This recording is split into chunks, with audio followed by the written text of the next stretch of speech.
Hello. আসসালামু আলাইকুম। ওয়ালাইকুম সালাম। আমি আপনাদের সাথে কথা বলতে চাই। কার সঙ্গে? আজকে যে এটা বিষয় নিয়ে একাধিত্ব, হ্যাঁ হ্যাঁ হ্যাঁ, ওই বিষয় নিয়ে। আচ্ছা আচ্ছা, হ্যাঁ ওকে, হ্যাঁ। শুনছি আমরা। আমি আমার বয়স 45 বছর।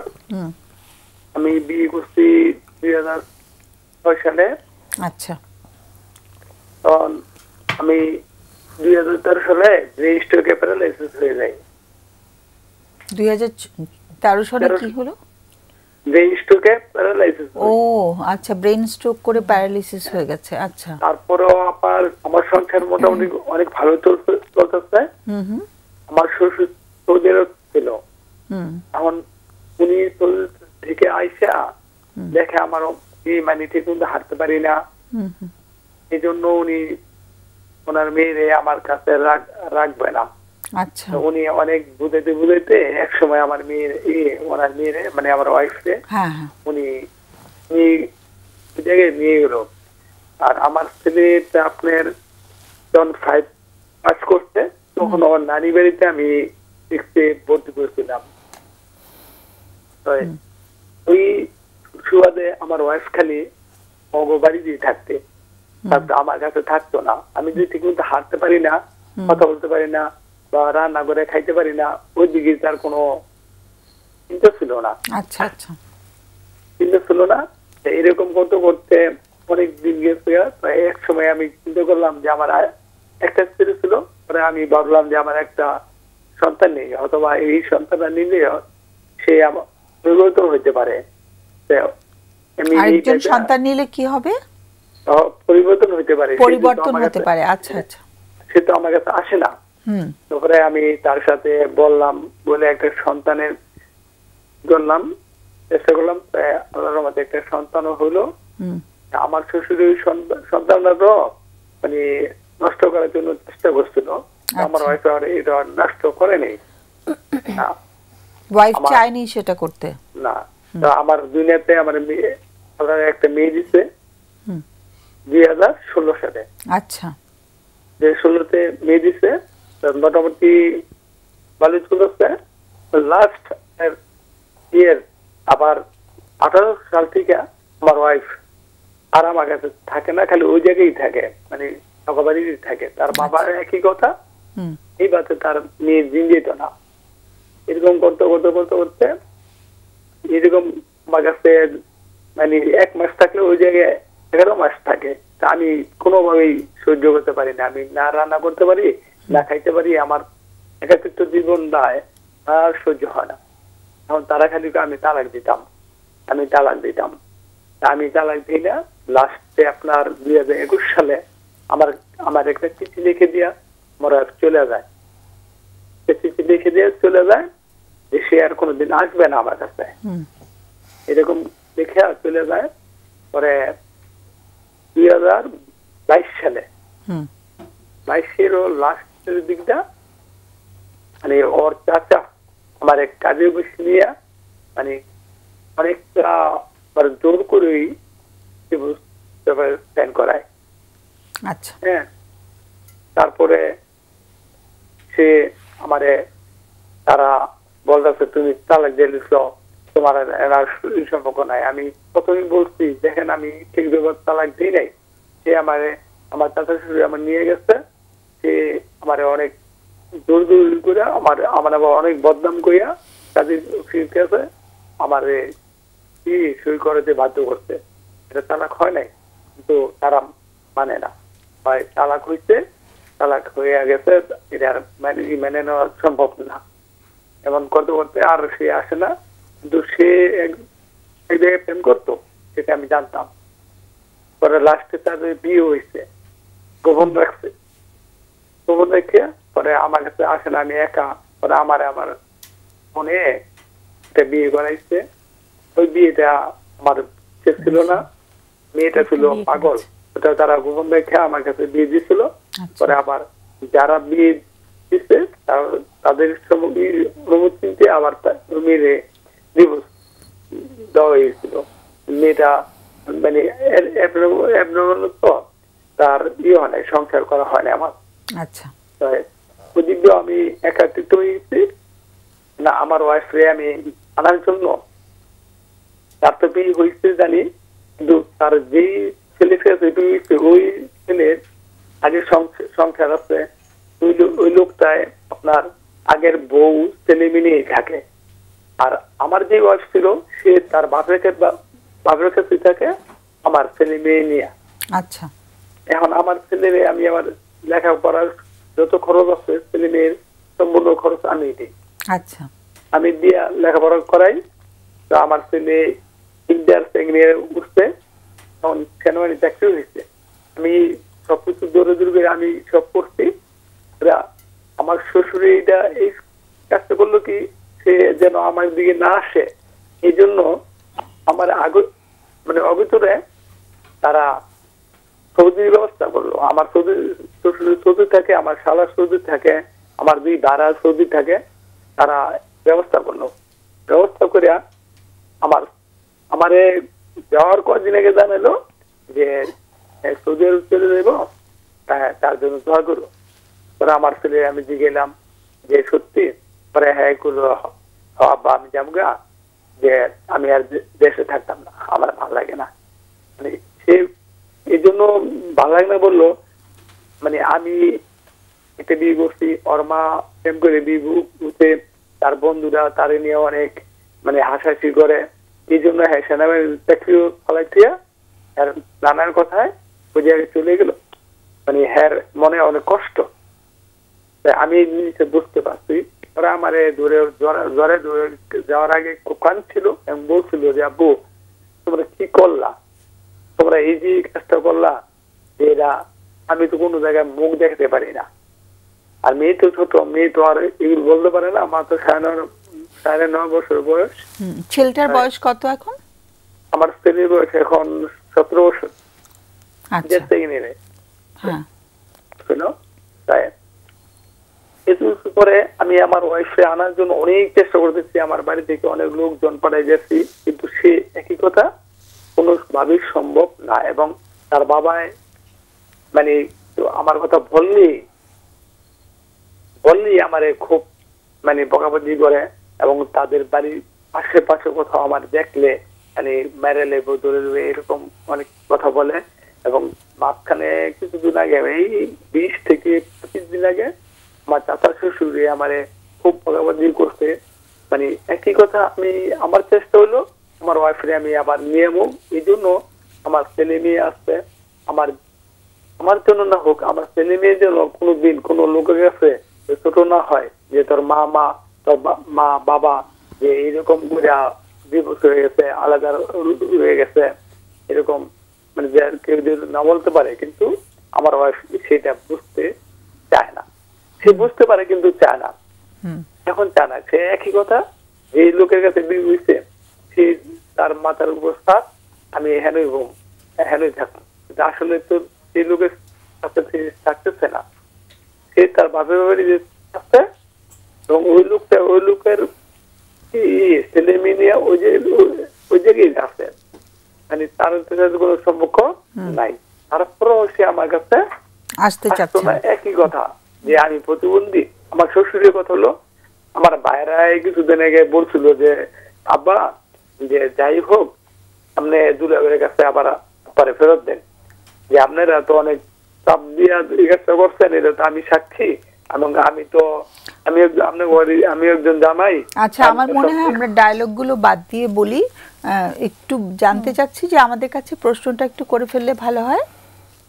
এখন হলো আমি তো একা, আমি একবারে একা, সারা রাত্র ঘরে বসে বসে একান্তি।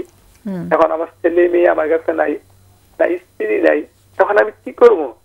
আমার জীবনটা এই ঘরে একা রান্না করে খাইতে পারি না, না সন্তান পাইতেছি, না স্ত্রী পাইতেছি, আমি একা একা ঘরে বইয়া বইয়া কান্দি, আর অসুস্থ হয়ে যেতেছি।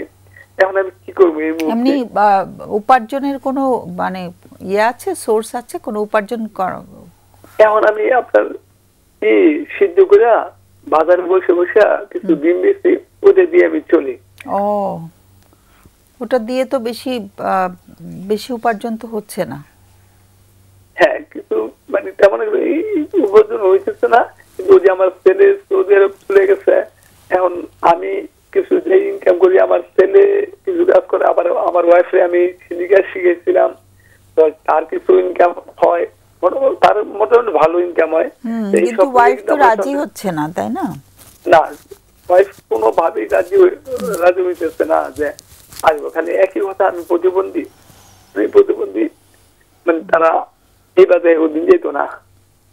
সেটাই, মানে এই 10 এর পর আসতে থেকে মানে লাস্ট 21 সালে গেছে, তো এই প্রায় 5 বছর আমি একাকিত্ব ভাবে আসছি। একা একা জীবন থাকতে থাকতে আমি পাগল হয়ে যেতেছি। আমি কি করবো? আমি কোন রাত্র হলে আমি কান্নাকাটি করি, ছেলের জন্য, মেয়ের জন্য, স্ত্রীর জন্য, সবার জন্য আমি কান্নাকাটি করি। তোমাদের কোনো প্রশ্ন আছে না? আমরা আলোচনা করব। এখন আপনারা যদি আমার একটা একটু লাইনে থাকতে হবে কষ্ট করে। আমাদের একজন অতিথির আমার একটা প্রশ্ন ছিল, এই মুহূর্তে কি আপনার পরিবারে আর কেউ নেই? আপনি কি একদমই একা থাকছেন, নাকি পরিবারের আরো কোনো মানুষ আপনাকে দেখাশোনা করার জন্য আছে? আমি একবারে একা। আপনার ভাই বোন, আপনার মা বাবা? ভাই বোনেরা আছে, কিন্তু তারা তাদের সংসার নিয়ে আসছে, মানে আমার দিকে ফিরেও তাকায় না। ও একেবারে একা। কোন প্রশ্ন? আমার প্রশ্ন আছে আপনার কাছে। তো আপনি তো এখন একাকী আছেন, তো আপনার এই একাকিত্ব তো দীর্ঘদিন ধরে, তো এই একাকিত্ব থেকে কি আপনার কাছে মনে হয় যে আল্লাহ আমাকে নিয়ে যায় না কেন, বা মনে হয় পৃথিবীতে চলে যাই, কখনো মনে হয় কিছু আত্মহত্যা চিন্তা মাথায় আসে, বা খুব ছোট ছোট মনে হয়, আয়োজনের সাথে মনে হয় যে আমার জীবনটা এরকম হলো কেন, এইভাবে কি নিজেকে দোষারোপ করেন, বা এরকম কি যে খুব ছোট লাগে, বা খুব মনে হয় যে আমার পৃথিবীতে কোনো দাম নাই, পৃথিবীতে চলে গেলেও আমার কোনো যায় আসে না কারো, এরকম কি মনে হয় কিনা আপনার মধ্যে? হ্যাঁ, এমন মনে হয় যে আত্মহত্যার কথা বললেন, এরকম ভাবছি। তারপরে মাঝে মধ্যে এই যে আপনি যা যা বলছেন, এরকম মানে সবসময় মনে হয় যে আমি কেন আল্লাহ আমার নেয় না, এরকম বলি। এবং আমি বলি যে আমি প্রতিবন্ধী, এরকম প্রতিবন্ধী লোকের আল্লাহ কথা শুনে আমার আল্লাহ তুমি নিয়ে যাও, এরকম সবসময় বলি। আপনার সন্তানদের সাথে কি আপনার যোগাযোগ আছে? তারা কি আপনার সাথে ফোনে কথা বলে? আমার সন্তানদের সাথে যোগাযোগ হয়। আমার ছেলে মেয়েরা 2 দিন পর পরে আমার কাছে আসে আমার কাছে থাকে। তারা তো আপনাকে গুরুত্ব দিচ্ছে, তারা তো আপনাকে ভালোবাসে তাহলে অনেক। ছেলে মেয়েরা আসে, কিন্তু ওরা আইতে মানে ঠিক মতো আইতে দেয় না। মেয়েরা তো ছোট, মেয়েরা যে আনতে হয়, আর ছেলে তো এখন সৌদি আরব নিয়ে গেছে, এখন তো তাদের কাছে আমার কাছে কোনো টাকা পয়সাও পায় না। ঠিক আছে, অনেক অনেক ধন্যবাদ। অনেক আমাদের তরফ থেকে আমরা সবাই খুব সমব্যথী হচ্ছি। খুব কষ্টের একটা জীবন বোঝা যাচ্ছে, এবং শরীরটাও ভালো না, ইনকামও নেই তেমন কিছু, বাচ্চারাও কাছে নেই, ওয়াইফও কাছে নেই। এর চেয়ে বড় কষ্ট তো আর কিছু হতে পারে না। তো আমাদের সবার দোয়া থাকলো। কেমন আমরা আমাদের অতিথিরা আলোচনা করবে, একটু শুনলে ভালো হয়। আমরা খুব ভালো অনুভব করছি ওই জায়গাটাতে, যে আমাদের প্রোগ্রামটা দেখে প্রশ্নটাও যে করার ইচ্ছে হয়েছে, এটাকে স্বাগত জানাচ্ছি আমরা সবাই। অনেক ধন্যবাদ। আবারও বলবে? আমি শুনছিলাম, এবং আমি আসলে মানে চিন্তাও করতে পারছিলাম না যে এরকম একটা জীবন কিভাবে আপনি যাপন করছেন, এবং দীর্ঘমেয়াদী আপনি এই জীবনটার সাথে যুদ্ধ করে টিকে আছেন। একটা জায়গা আমার মনে হয়েছে যে আপনি বারবার আশা করছেন যে আপনার ওয়াইফকে ফিরিয়ে আনবেন। আসলে কাউকে তো জোর করে সংসার করানো যায় না, এবং উনি বারবারই জানাচ্ছে যে উনি এই সংসারে ফিরে আসবে না, কিন্তু আপনি সেই আশা করছেন এবং তাকে নানানভাবে অনুনয় বিনয় করছেন। এতে করে আপনি কিন্তু আরও বেশি কষ্ট পাচ্ছেন। হ্যাঁ, তো আপনি হয়তো মনে করছেন যে ওয়াইফ যদি ফিরে আসে তখন হয়তো আপনার লাইফটা অন্যরকম হবে, জীবনটা অন্যরকম হবে। সেটা হলে সত্যিই ভীষণ মানে ভালো হতো, কিন্তু এখানে বোঝাই যাচ্ছে যে ওয়াইফ আসবে না, এবং তাদের পরিবার থেকেও নানাভাবে চাপ দিচ্ছে যে ওয়াইফ যেন কোনোভাবে আপনার সাথে আর যোগাযোগটা না রাখে। জীবনে এরকম অনেকটা সময় আসে যে আসলে অনেক ভালোবাসা দেওয়ার পরেও কিন্তু অনেক সময় ওই পাশ থেকে সেই প্রতিদান স্বরূপ ততটা ভালোবাসা আমরা পাই না। হ্যাঁ, এটাও জীবনের একটা কঠিন বাস্তবতা। এই বাস্তবতাটাকেও যদি একটু কষ্ট হলেও মেনে নেওয়া যায়, হ্যাঁ, এবং নিজের এই যে আপনি যখন বাজারে ডিম বিক্রি করছেন, এই ডিম বিক্রি করার সুবাদে হয়তো আপনার আরও অনেক মানুষের সাথে কোনো বন্ধুত্ব করা যায় কিনা, বা আপনার এই অবস্থাটা জেনেই আপনার সাথে কেউ আপনাকে সঙ্গী হিসেবে কেউ নির্বাচন করতে চায় কিনা, সেই জায়গাটাও আপনি একটু ভেবে দেখতে পারেন। এবং নিজের শরীরটা কিভাবে আর একটু ভালো রাখা যায়, নিজের মনটাকে আর একটু কীভাবে ভালো রাখা যায়, সেই জায়গাগুলো নিয়ে যদি একটু চিন্তা করেন। আর ছেলে মেয়ের সাথে তো যোগাযোগ আছেই, কিন্তু যে মানুষটাকে আসলে পাওয়া যাবে না সারাটা জীবন ধরে, যদি আপনি তাকে পাওয়ার আশায় অপেক্ষা করে থাকেন, নিজেকে আপনি শাস্তি দিচ্ছেন। হ্যাঁ, তো আপনিও আসলে ভালোবাসার যোগ্য একজন মানুষ। প্রতিবন্ধকতা তো আসলে আমাদের অনেক ধরনের প্রতিবন্ধকতা অনেকেরই থাকে, তো সেইটা যখন আপনি প্রতিনিয়ত ওই পাশ থেকে শুনছেন, সেটা নিশ্চয়ই আপনার জীবনের কষ্টটা আরও বেশি বাড়িয়ে দিচ্ছে। তো জীবনটা যেটুকু আছে সেইটুকু নিয়ে আসলে কিভাবে ভালো থাকা যায়, এইটা একটু চেষ্টা করতে হবে। আমি ওনার কথাগুলো শুনলাম, এবং যেটা হচ্ছে দীর্ঘদিন ধরে যেমন স্ট্রোকের পর থেকে আসলে পরিবার ওনার প্রতি যে নেগলেক্টেড আচরণটা ছিল, এবং একসময় ওয়াইফ চলে যায় এবং তার শ্বশুরের ইনফ্লুয়েন্সে, এবং সেক্ষেত্রে তার ওয়াইফও ওই ব্যাপারে তার বিবেক বিবেচনার ব্যাপারগুলোও আমি মনে করি এই ব্যাপারে উনি ওইভাবে সিদ্ধান্ত নিতে পারেননি, যে কোনো কারণেই হোক।